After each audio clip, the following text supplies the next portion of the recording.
KP classes dedicated to excellence. Hello students, welcome to KP classes. This is me Samruddhi Nolakha and welcome back to our channel. So इस video में we are going to discuss variation in psychological attributes from both in CUET perspective. तो हम one shot में इस chapter को finish करने वाले हैं. So let's get started. Before that, you can purchase our courses for CUET Humanities, Science, Commerce and साथी batch for your CUET preparation. So उड़ान batches में हम क्या करेंगे, domains and GT and language सबकी प्रिपरेशन एक साथ करेंगे. लेकिन अगर आपको सिर्फ जीटी एंड लैंग्वेज का प्रिपरेशन करना है वो भी अवेलेबल है हमारे साथी बैच के साथ.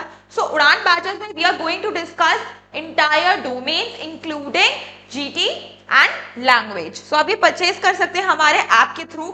This was our CUET result. All these students, they were associated with KP classes and they got admission in their dream colleges. This is our team and this is the material that you will be getting from our side if you enroll with us in our Udan batches. These books contain more than 1200 MCQs जो आप अपनी boards and CUET दोनों के लिए prep कर सकते हैं and दोनों का syllabus aligned है. So let's see. So variation क्या है? Variation is the fact of nature. हमने देखा होगा कि all people are different in terms of their physical height, weight, how they look. ठीक है, fairness है, dull है, then size of the body, shape of the body. ठीक है, every individual we are different from each other. ठीक है, so adaptation to environment, learning experience, even every individual doesn't have same mental capacity.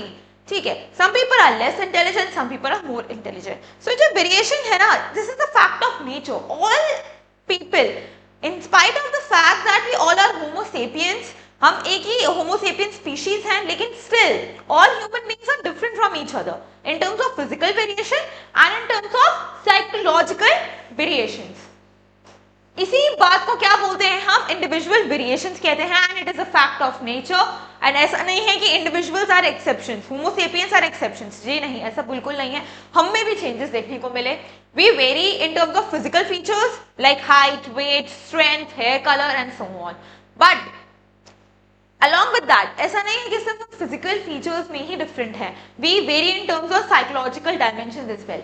For example कुछ बच्चे भाई intelligent होते हैं, भाई दे आर गिफ्टेड, सारे पढ़ाई में अच्छे, स्पोर्ट्स में अच्छे, सारी फील्ड्स में अच्छे. ऑन द सिमिलर हैंड कुछ some people are very dull. ठीक है, टीचर्स उनको कितना भी पुश करा ले वो इंप्रूव कर ही नहीं पाते और पीटीएम में हमेशा उनकी शिकायतें आती हैं. Then second category dominant and submissive. भाई एक होता है लीडर और उसके चमचे. सारे अगर लीडर बनने लग गए तो क्या ही बात होगी. Then some people are creative and not so creative. कुछ extroverts होते हैं, outgoing होते हैं, कुछ socially withdrawn होते हैं. ठीक है, so ये जो list of variation है ये endless है. हम individuals को के अंदर categorize करके हम कितने भी variations निकाल लें ये endless होगा. ठीक है, so it refers to distinctiveness. अब individual को different तरीके से हम कैसे recognize करते हैं ताकि हमें एक उनकी कोई खास बात पता चले जिनके बारे में, जिनको सोच के हम उनको जाना चाहेंगे. ठीक है, so when individual differences refers to distinctiveness and variations among the people and our behavior patterns, because again different people behave differently with different people and वही जब influence करता है हमारे situational factors को तो उस term को हम क्या बोलते हैं, situationism. Straight away a 2-marker question or your MCQ question, what do you understand by the term situationism? Situationism क्या होता है, जब सिचुएशन आपका बिहेवियर क्या करता है, अलाइन करता है, आपका बिहेवियर बताएगा. जैसे टीचर जब क्लास में नहीं होती कितना शोर मचाते हो आप लोग, जैसे ही वो क्लास के अंदर आ गई या प्रिंसिपल मैडम क्लास के अंदर आ गई बिल्कुल चुप, मुंह पे जिप लग जाता है. That my friend is known as सिचुएशनिज्म.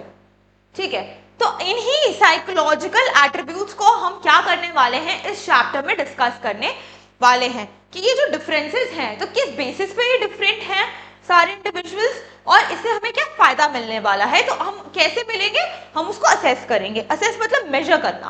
भाई हमें ये तो पता चल गया इंडिविजुअल्स आर डिफरेंट, हम पता कैसे कराएं, हम कैसे कराएंगे, हम असेसमेंट मेथड के थ्रू कराएंगे। तो ये दो टाइप्स में डिवाइडेड है, एक फॉर्मल और एक इनफॉर्मल। फॉर्मल मतलब स्टैंडर्डाइज ऑर्गेनाइज, जैसे आपका बोर्ड एग्जामिनेशन हो गया। इनफॉर्मल क्या हो गया, जैसे रैंडमली कभी टीचर बोलती है आज मेरा पढ़ाने का मूड नहीं है, आज तो मैं टेस्ट लूंगी, तो ये हो जाता है आपका इनफॉर्मल टेस्ट। अब एट्रीब्यूट्स तो हमें असेस करने हैं, कौन कौन से एट्रीब्यूट असेस होंगे, आइए देखें कौन कौन से एट्रीब्यूट्स असेस होते हैं। Intelligence, aptitude, interest, personality and values, ये 5 एट्रीब्यूट्स हैं। इन 5 एट्रीब्यूट्स में ही इंडिविजुअल डिफरेंट होता है, इससे ज्यादा नहीं हो सकता, सारी ही चीजें इसके अंदर आ जाती हैं। इस चैप्टर में हम क्या बात करेंगे, इंटेलिजेंस के बारे में बात करेंगे कि how different people have different intelligence, कौन कौन सी कैटेगरी में डिवाइड है, कौन कौन से थ्योरिस्ट है जिन्होंने अपनी अपनी थ्योरीज दी थी अबाउट इंटेलिजेंस। सो एक इंटेलिजेंट हो गया, एक हो गया aptitude. Aptitude is basically nothing but your skill, कोई भी स्किल को अक्वायर करने के लिए आपके अंदर जो पोटेंशियल है उसको हम एप्टीट्यूड कहेंगे। और ये कहां से आता है, ये आपका आता है इंटरेस्ट। इंटरेस्ट क्या होता है, एक एक्टिविटी कि आप ज्यादा प्रेफर करना चाहते हो रादर देन दूसरी एक्टिविटी। फॉर एग्जाम्पल मुझे डांसिंग ज्यादा पसंद है सिंगिंग से, वो क्या होगा, मेरा इंटरेस्ट ज्यादा है क्योंकि मेरा प्रेफरेंस में डांसिंग को ज्यादा दूंगी। Then personality, overall attributes of you, जो आपके एग्जिस्टेंस को डिफाइन करेगा। इस चैप्टर में हम इंटेलिजेंस के बारे में पढ़ेंगे, जो आपका सेकंड चैप्टर है उसमें हम पढ़ने वाले हैं योर पर्सनालिटी, ठीक है, your other psychological attribute. And lastly values, your values, आप क्या सीखते हो, आपके मॉरल जजमेंट्स क्या है, ठीक है, वो भी आपका इंटेलिजेंस डिफाइन करेंगे। तो इन ये एट्रीब्यूट्स हैं, हम इनको क्या करना चाहते हैं, हम असेस करेंगे। इस चैप्टर में हम कौन सा एट्रीब्यूट को असेस करने वाले हैं, इंटेलिजेंस को। तो लेट्स सी, इसके लिए कुछ मेथड्स हैं। अब असेस करना है, किसको करना है, डोमेन्स करना है और साइकोलॉजिकल एट्रीब्यूट। अब भाई कैसे करेंगे, लेट्स सी, या 5 मार्कर या 6 मार्कर क्वेश्चन और 4 मार्कर क्वेश्चन। मेथड्स कौन सा, नंबर 1 है साइकोलॉजिकल टेस्ट, ये ऑब्जेक्टिव होता है, स्टैंडर्डाइज होता है, ठीक है, और ये हमारे मेंटल और बिहेवियरल कैरेक्टरिस्टिक्स डिफरेंट सिचुएशन के अकॉर्डिंगली हम कैसे बिहेव करने वाले हैं कि उसको बताएगा, ठीक है। Intelligence, aptitude, etcetera etcetera etcetera. और ये काफी ज्यादा पर्पस, इसका यूज कहाँ है, ट्रेनिंग में, प्लेसमेंट में, personal selection, diagnosis, guidance etcetera. So all these are attributes, आपको साइकोलॉजिकल टेस्ट के बारे में पता चलने वाला।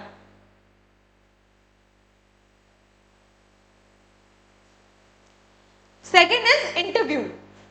Second is interview. इंटरव्यू क्या है, सीकिंग इन्फॉर्मेशन। भाई 1-on-1 बेसिस पे हम क्या करें, इन्फॉर्मेशन को सीख करें। There are 2 persons, interviewer and interviewee, ठीक है। And these are the set of questions, and ये कभी डोर टू डोर सर्वे के रिगार्डिंगली, ऑर्गेनाइजेशन, जर्नलिस्ट इंटरव्यू, ऐसे ये क्या करते हैं, हम ऐसे इंटरव्यू ले सकते हैं। थर्ड आ जाता है केस स्टडी के थ्रू भी हम इंटेलिजेंस जज कर सकते हैं। केस स्टडीज क्या है भाई, आपको मजबूर कर देगा गहरा सोचने के, गहराई में, in depth analysis of your mind. वो कैसे कराएगा, केस स्टडी दे दी जाएगी। एंड अगेन आपके साइकोलॉजिकल एट्रीब्यूट, साइकोलॉजिकल हिस्ट्री, सो ये उस केस स्टडीज में बेस्ड है जो आपको इन डेप्थ अंडरस्टैंडिंग, आपको गहराई में सोचने पे मजबूर कर देंगे। Next is observation. ऑब्जर्वेशन क्या है, एक सिस्टमैटिक ऑर्गेनाइज्ड ऑब्जेक्टिव प्रोसीजर है where you are being observed in a naturalistic environment। अगर आपको पता चल गया कि भाई आपको कोई देख रहा है तो आप एक certain तरीके से बिहेव करोगे। बट ऑब्जर्वेशन हम किस बारे में करेंगे, हम इनफॉर्मल तरीके से ऑब्जर्व करने वाले हैं।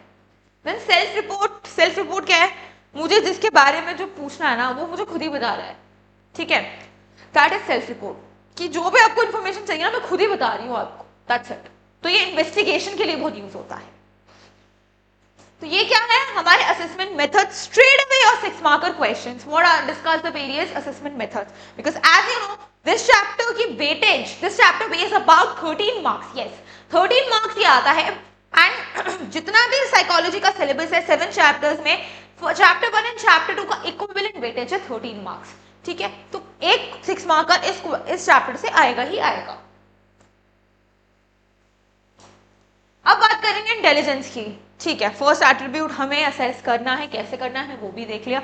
अब देखेंगे इंटेलिजेंस। इंटेलिजेंस क्या है, की construct employed to know how individual differ from one another. एक इंडिविजुअल दूसरे से कैसे अलग है, ठीक है, वो हम इंटेलिजेंस के जरिए बता सकते हैं। एल्फ्रेड बाइनेट सबसे पहला साइकोलॉजिस्ट था जिसने इंटेलिजेंस पे काम किया। उसने कैसे करा? आर एबिलिटी टू जज well, understand well, reason well, that's it. मेरी एबिलिटी मैं कैसे समझ सकती हूँ, समझा सकती हूँ, किसको जज कर सकती हूँ, दैट्स इट। इसके बेसिस पे मैंने इंडिविजुअल को वेरी करा, उनकी अंडरस्टैंडिंग कितनी है, वो जजमेंट कैसे कर लेते हैं, etcetera. Fine. Then theories of intelligence, अब आएगा मजा। दो पार्ट्स में डिवाइड है आपकी डिफरेंट थ्योरीज ऑफ इंटेलिजेंस। पहला psychometric structural approach, second is information processing approach. इनके बारे में डिफरेंशिएट करने का 2 मार्कर क्वेश्चन आ सकता है। How psychometric and information processing are different from each other. Psychometric क्या बोलता है? इंटेलिजेंस क्या है? हमारी सारी एबिलिटीज, जितनी भी हमारी एबिलिटीज है टू जज well, understand well and reason well, वो मेरा इंटेलिजेंस है, वो साइकोमेट्रिक अप्रोच बोलता है। लेकिन इंफॉर्मेशन प्रोसेसिंग क्या बोलता है?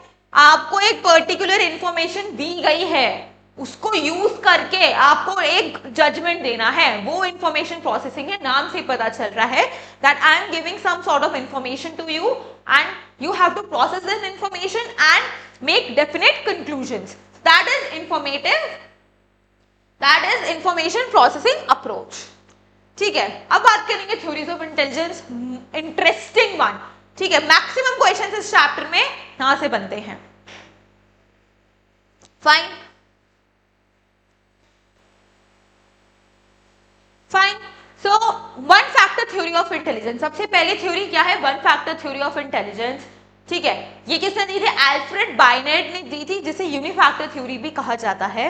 कि एल्फ्रेड बाइनेट ने क्या बोला? 2 टाइप्स ऑफ इंडिविजुअल होंगे, लेस इंटेलिजेंट, मोर इंटेलिजेंट, बस बात खत्म। एक लेस इंटेलिजेंट है, मोर इंटेलिजेंट। भाई किस बेसिस पे जज कर रहे हो? मेरी डेफिनेशन ना, by definition of understand well, reason well and जज वेल, इसके बेसिस पे मैंने दो कैटेगरीज में डिफाइन कर दिया। These are more intelligent people and less intelligent people. बस ये किसने बोला था? बाइनेट ने बोला था। सेकेंड थ्योरी आ जाती है चार्ल्स पियर्समैन की इन द ईयर 1927, जिसने क्या बोला? Intelligence consisted of two factor theory of intelligence. Intelligence एक फैक्टर नहीं है, 2 फैक्टर है। 2 फैक्टर्स में एक आ गया जनरल फैक्टर और एक आ जाता है स्पेसिफिक फैक्टर। मतलब एक हो गई आपकी general intelligence which is English. English is common to all the streams, whether science, humanities और कॉमर्स। लेकिन स्पेसिफिक इंटेलिजेंस कैसे हो गई? एक स्पेसिफिक फील्ड। भाई साइंस फिजिक्स वाले की अलग इंटेलिजेंस है, केमिस्ट्री वाले की अलग है, मैथ्स वाले की अलग है, लेकिन ह्यूमैनिटीज वालों की भी अलग है, आपकी साइकोलॉजी की भी अलग इंटेलिजेंस है। तो ये क्या है? जो स्पेसिफिक फील्ड में रिक्वायर होता है। तो 2 फैक्टर्स आ गया, एक जनरल इंटेलिजेंस एंड एक specific intelligence. Then comes Louis Thurstone's theory of intelligence, जो क्या कहता है कि हमारी इंटेलिजेंस में ना 7 प्राइमरी मेंटल एबिलिटीज हैं। तो इसे क्या कहते हैं? Theory of primary mental abilities. तो ये जो इंटेलिजेंस को डिवाइड करा मैंने 7 कैटेगरीज में डिवाइड करा, और ये सब में होगी, but again the degree will very. आइए देखें कैसे। पहला इंटेलिजेंस है आपका वर्बल कॉम्प्रिहेंशन, मतलब आप वर्ड्स, कंसेप्ट्स ऑफ आइडियाज को कितने अच्छे से ग्रास्प कर सकते हैं। सेकंड न्यूमेरिकल एबिलिटीज, भाई आप नंबर्स को लेके कितने अच्छे हैं। अगेन हर बच्चा मैथ्स में अच्छा नहीं होता, ठीक है, ये सब में होगा प्रेजेंट। 2 + 2 4 तो कोई भी कर लेगा, लेकिन अगेन डिफरेंशिएशन, इंटीग्रेशन हर कोई नहीं कर पाता, तभी वो मैथ्स लेते हैं और दूसरे स्टूडेंट्स मैथ्स नहीं ले पाते।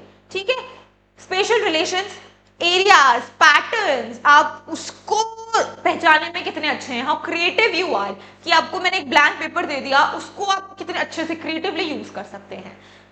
Then perceptual speed, speed in perceiving details, कितने अच्छे से आपको समझ आ रहा है। भाई तभी तो एक टीचर का पढ़ाया हुआ एक बार में कुछ लोगों को समझ आ जाता है, लेकिन सम स्टूडेंट्स आते हैं बार बार पढ़ाने के बाद भी समझ नहीं आ रहा।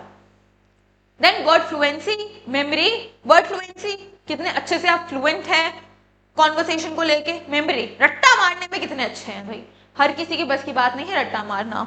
एंड लास्टली इंडक्टिव रीजनिंग, कोई भी मैंने आपको फैक्ट्स एंड फिगर्स दे दिया, उसको यूज करके आप कितने अच्छे से रीजन कर सकते हैं। ठीक है, that is primary mental abilities. Next theory, hierarchical model of intelligence. ठीक है, आर्थर जेनसन ने प्रपोज करा था, उसने बोला था इंटेलिजेंस 2 लेवल पे प्रपोज होता है। Number 1 level 1 and level 2। Level 1 सबसे पहले हमारा इंटेलिजेंस एसोसिएटिव लर्निंग से होगा। ठीक है, मतलब आउटपुट जो रिजल्ट है it is more or less similar to the input. रट्टा मारोगे या तो एग्जैक्ट लिख कर आओगे या फिर उसके मिलता जुलता लिख कर आओगे। ठीक है, that is rote learning and memory. Level 2 आ जाता है आपका high order skills, cognitive competence, ये आ जाती है आपकी केस स्टडी जो आपको सोचने पे मजबूर कर लेती है। तो पहला रट्टा and second is high order skill जो आपका ब्रेन इस्तेमाल करने पे आपको मजबूर कर लेती है। तो ये हायरार्की में चलता है, A level and B level. सारे 2 मार्क्स क्वेश्चन बनेंगे। Then comes Guilford propose structure of intellect model, ये बहुत इंपॉर्टेंट है, 3 marker question from this chapter. OCP जिसे कहते हैं, operation, contents and the products. So Guilford क्या कहता है, गिलफोर्ड सेज कि ये जो इंटेलेक्चुअल ट्रेट्स हैं ये 3 डायमेंशन में स्प्रेड है। नंबर 1 इज द ऑपरेशन, मतलब कॉग्निशन, मेमोरी रिकॉर्डेशन, जो भी अगर मैं आपको इंफॉर्मेशन प्रोवाइड कर रही हूँ, अब क्या करें, आप रट्टा मारोगे, उसको समझोगे। Contents is the nature of material, जो इंफॉर्मेशन आपको प्रोवाइड हो रहा है, जो आपको मटेरियल प्रोवाइड हो रहा है, रिसोर्सेज प्रोवाइड हो रही है, ठीक है। And last is the product, इसको और इसको यूज करके आप क्या बाय प्रोडक्ट बना रहे हैं, ठीक है। तो दैट इज ओसीपी या से कॉप भी कहते हैं, ठीक है। 3 marker question from this chapter. Then comes theory of multiple intelligence proposed by Howard Gardner। ये तो भाई आपका मोस्ट इंपॉर्टेंट फेवरेट क्वेश्चन है बोर्ड्स का, इस चैप्टर में से ये क्वेश्चन आना ही आना है, अभी 6 मार्कर। हार्वर्ड गार्डनर ने बोला इंटेलिजेंस एक एट्रीब्यूट नहीं है, it is different attribute, unidimensional नहीं है ये, ठीक है। It's not a single entity, it's amalgamation of various entity, ठीक है। एंड सारी इंटेलिजेंस एक दूसरे के इंटरडिपेंडेंट है, ओके, इंडिपेंडेंट है, sorry. First is linguistic, language का कितने अच्छे से इस्तेमाल कर सकते हैं, लिंग्विस्टिक इंटेलिजेंस। फॉर एग्जाम्पल हर कोई पोएट या राइटर शायरी नहीं लिख सकता, ठीक है, तो उनका क्या है, लिंग्विस्टिक इंटेलिजेंस काफी ज्यादा हाई है। तो गार्डनर क्या बोलता है कि सारी इंटेलिजेंस सारे इंडिविजुअल्स में होगी, ऐसा नहीं है। बोर्ड्स के आंसर्स तो मैं भी लिख सकती हूँ, लेकिन क्या मैं एक नॉवल लिख सकती हूँ, जी नहीं, ठीक है। सेकेंड इज लॉजिकल मैथमेटिकल, तो लिंग्विस्टिक एग्जाम्पल्स में आपके पोएट्स, शायर, राइटर्स, ये सारे आ जाएंगे एग्जाम्पल्स में। Logical, mathematical, and ability to think logically, critically and solve the problems. इसमें आ जाते हैं आपके साइंटिस्ट, मैथ्स को लेके कितने अच्छे हैं, वो प्रॉब्लम्स को सॉल्व कैसे कर लेते हैं, scientist, pilots, everyone will come in logical. Mathematician, अब Ramanujan, C V Raman, everyone will come under this. Then special ability to form visual, ये आप क्या जाते हैं, पेंटर्स, स्कल्पचर्स, ठीक है। मैंने एक ब्लैंक पेपर दे दिया भाई, जरूरी नहीं मैं बहुत सुंदर सीनरी बना पाऊं। Then musical ability to produce and manipulate musical rhythms and patterns, भाई हर कोई ए.आर. रहमान नहीं बन सकता, शंकर एहसान लॉय नहीं बन सकता।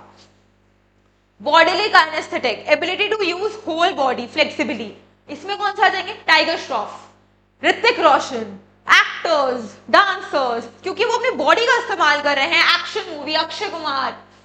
Then comes interpersonal, an ability to understand subtle aspects of others behaviour, ठीक है। Interpersonal, Sandeep Maheshwari best example है भाई, Sandeep Maheshwari, interpersonal relationship. And intrapersonal ability to understand own feelings, motives and desires. Gautam Buddha, उनका पर्पस ही यही था कि भाई मुझे अपने अंदर एनलाइटनमेंट लाना है, ठीक है। Lastly naturalistic ability to identify the features of the natural world, nature से कितना प्यार है, ऑर्निथोलॉजिस्ट, बॉटनिस्ट, जूलॉजिस्ट, ठीक है। सारी इंटेलिजेंस सब में प्रेजेंट होगी, but the degree will vary. Then comes triarchic theory of intelligence, again important one for 3 marks.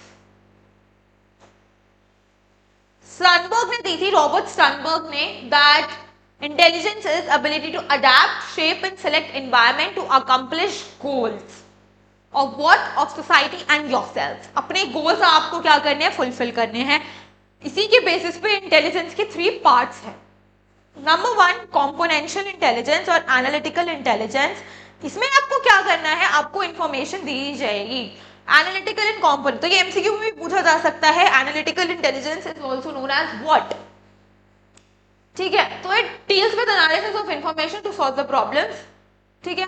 Again person high on this intelligence, वो प्रॉब्लम सॉल्विंग में अच्छे हैं, like IAS officers. Then experiential intelligence, it is known as creative intelligence. Past experience को use करके कैसे creatively use करके आप problem को सॉल्व कर रहे हो, अपने एक्सपीरियंस को यूज करके कैसे प्रॉब्लम्स को सॉल्व कर रहे हो। एंड कंटेक्चुअल प्रैक्टिकल इंटेलिजेंस, ठीक है, and it may be called street smartness और business sense. Day to day activity, कैसे आप इतने अच्छे से परफॉर्म कर रहे हो, ट्रेडिंग, ट्रेडर्स, ठीक है, वो कैटेगरी इसमें आ जाएगी।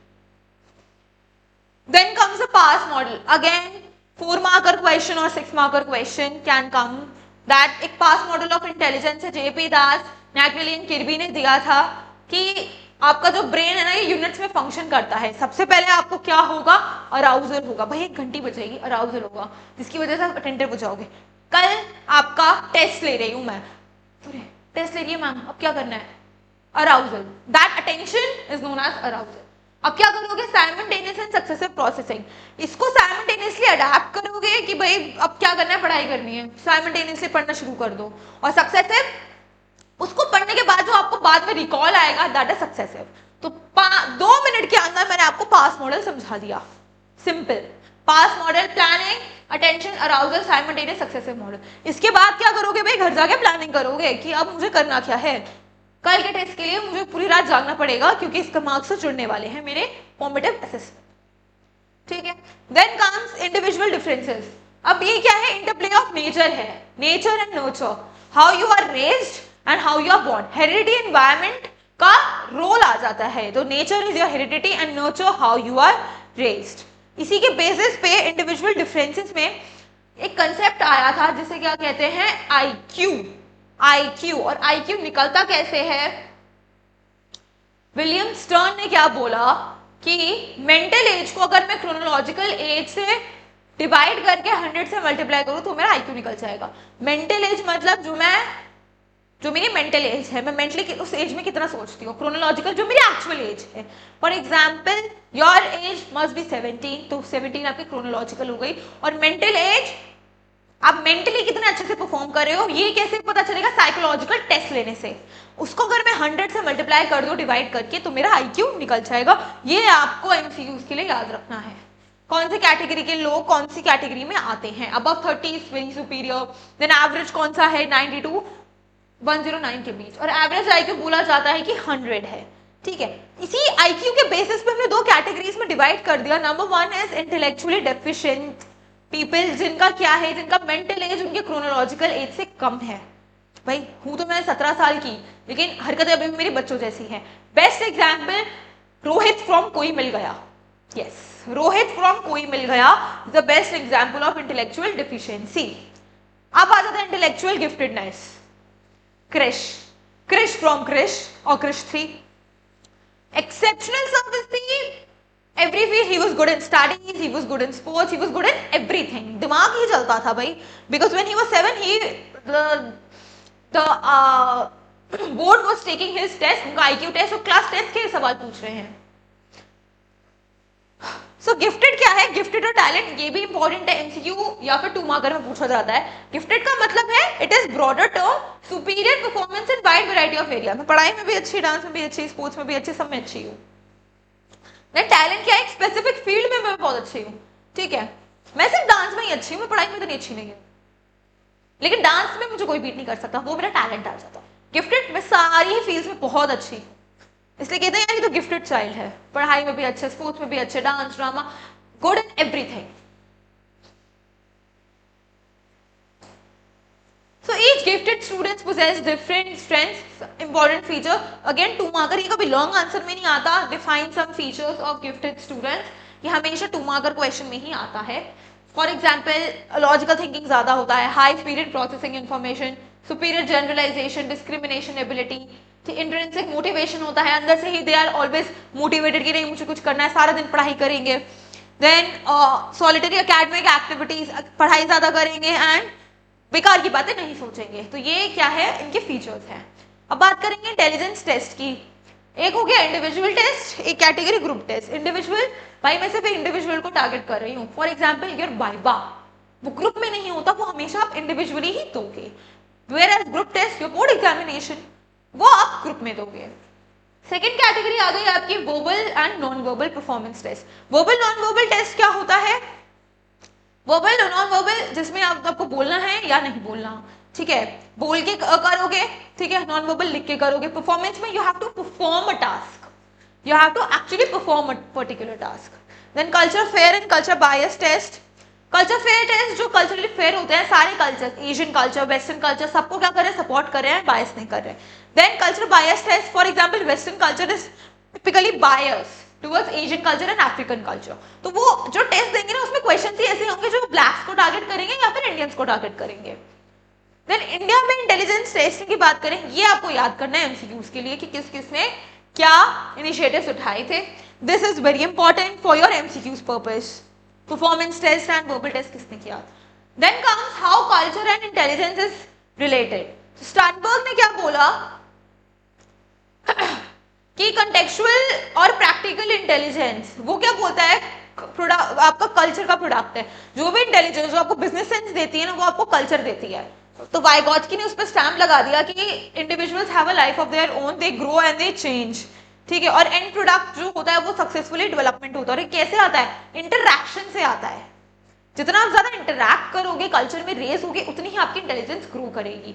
तो according to him elementary mental functions like crying, sensitivity to smells, ये तो आपके प्राइमरी यूनिवर्सल है. लेकिन जो बाकी इंटेलिजेंस है, how you are behaving in front of others, ये कल्चर को देखकर आता है. ठीक है. देन टेक्नोलॉजिकल इंटेलिजेंस, जितनी ज्यादा सोसाइटी आपकी टेक्नोलॉजिकली एडवांस होगी, उतनी ही ज्यादा आपकी क्या होगी, टेक को लेकर आप ज्यादा होंगे. तभी भी डिवाइड है, डिजिटल लिटरेसी डिविजन है, वेस्टर्न कल्चर में ज्यादा है, एंड जो डेवलपिंग कंट्रीज है वहां पे डिजिटल लिटरेसी कम है, क्योंकि western culture is more of a technologically advance country. ठीक है, टेक ज्यादा है. Then intelligence in the Indian tradition. Intelligence Indian tradition की बात करें, it is not only cognitive intelligence. ऐसा नहीं है कि आप माइंड में बहुत अच्छे हो. It is social intelligence, emotional intelligence and entrepreneurial intelligence, जिसको कैसे डिनोट करा है, बुद्धि के नाम से. तो जेपी दास ने बुद्धि के लिए क्या करा है, मेंटल एफर्ट तो है ही है, लेकिन आपकी फीलिंग्स भी आ गया, डिस्क्रिमिनेशन आ गया, नॉलेज आ गया, भाई सारी चीजें आ गई. तो इंडियन इंटेलिजेंस जब 2 मार्क क्वेश्चन में आएगा तो आपको क्या लिखना है, इट इज बुद्धि. It has cognitive capacity, social competence, emotional and entrepreneurial competence as well. So सारी ही चीजों का क्या है, मिक्स है. कॉग्निटिव में आ जाता है कि आप प्रॉब्लम को सॉल्व कैसे कर सकते हो. सोशल कॉम्पिटेंस, सोसाइटी में जा रहे हो, भाई बिहेव कैसे करना है. भाई इंडियन सोसाइटी में क्या है, आपको शूज उतार के टेम्पल में एंट्री करना है. Whereas if you go to the church, ऐसा कोई रूल नहीं है. वो क्या है, वेस्टर्न कल्चर. इंडियन नोशन क्या कहता है, सोशल ऑर्डर फॉलो करो. Emotional competence, how well you can regulate or manage your own emotions. Then entrepreneurial competence, to goal directed behavior, because everyone has some sort of goal. ठीक है, ऐसे ही concept आता है emotional intelligence का, when you are able to regulate your own emotions and other people's emotions and then taking appropriate decisions. And last topic, creativity and intelligence. To intelligent people जरूरी नहीं है कि सारे के सारे क्रिएटिव हो. ठीक है, बट क्रिएटिव होने के लिए सर्टेन लेवल ऑफ इंटेलिजेंस जरूरी है. फॉर एग्जाम्पल जो हमने हार्वर्ड गार्डनर की थ्योरी पढ़ी थी, मल्टीपल इंटेलिजेंस, वो क्या कहता है कि यार ये जो इंटेलिजेंस सब में हुआ, बट डिग्री वेरी होता है. ठीक है, so all the intelligent people doesn't need to be creative, कि यार वो कुछ ना कुछ कर लेंगे, बट क्रिएटिव होने के लिए certain level of intelligence required. ये क्या है, आपका 6 मार्कर क्वेश्चन बनता है, define the relationship between creativity and intelligence. So this was all about this chapter. One short video में हमने सारे questions, सारे MCQs discuss करे, all the possible causes of action के कौन-कौन से questions आ सकते हैं बोर्ड में. So I'll see you in the next class. Till then, take care. Bye bye. Thank you. KP Classes. Dedicated to excellence.